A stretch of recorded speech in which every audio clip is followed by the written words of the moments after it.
হাসনাবাদ মাছরাঙা দ্বীপে অবৈধভাবে দখলকৃত সরকারি জমি পুনরুদ্ধারের উদ্যোগ।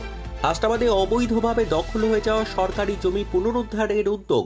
শুক্রবার দখলীকৃত এই জমি পরিদর্শনে যান উত্তর 24 পরগনা জেলার ভূমি কর্মাধ্যক্ষ সহ প্রশাসনিক আধিকারিকরা।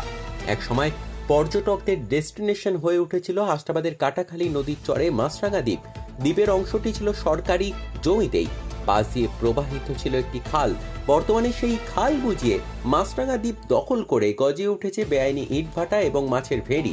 মূলত সেই জায়গাতেই পরিদর্শনে আসেন অধ্যক্ষ, ভূমি কর্মাধ্যক্ষ সহ হাসনাবাদ পঞ্চায়েত সমিতির সভাপতি, সহ সভাপতি, হাসনাবাদের বিডিও, BL&L আরও ব্লকের পূর্ত এবং ভূমি কর্মাধ্যক্ষ সহ প্রশাসনিক আধিকারিকরা।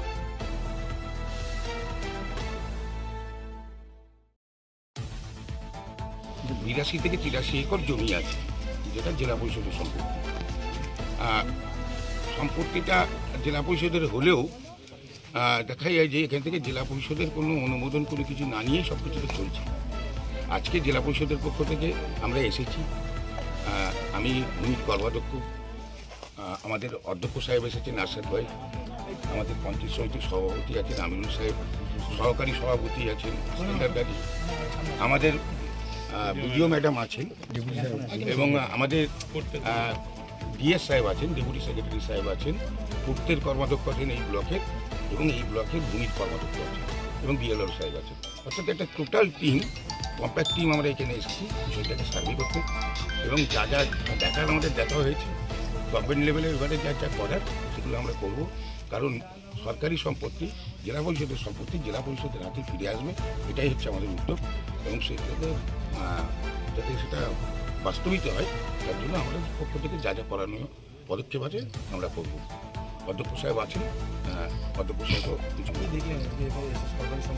যেগুলো সরকারি সম্পত্তি তো আমি আপনাদের দেখলাম এখানে 4টি ভাটা আছে, ইট ভাটা, এবং 2টি মাছের ভেড়ি আছে, 250 বিঘার মতো জমি আছে।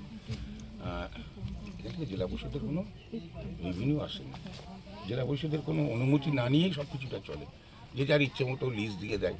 ভাটা চলছে, মাছের ভেড়ি চলছে, এটা তো সঠিক নয়। গভর্নমেন্টের সম্পত্তি একটা গভর্নমেন্টের নিয়ম পদ্ধতির মধ্যে চলবে, এটা তো লুটের মাল নয়।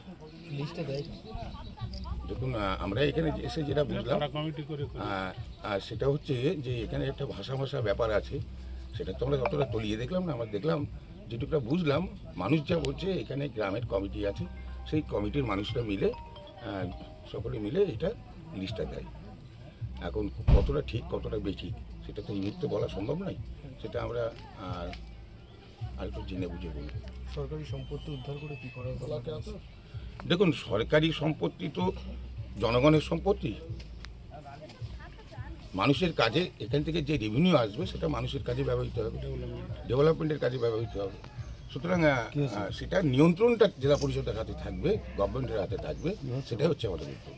এটা 5 জন মিলে, পাড়ার 5টা মোড়ল মিলে কী করলো, কী সিদ্ধান্ত নেবে তার উপরে কিন্তু গভর্নমেন্টের সম্পত্তির সিদ্ধান্ত নির্ভর করবে না। প্রক্রিয়া কবে থেকে শুরু হবে?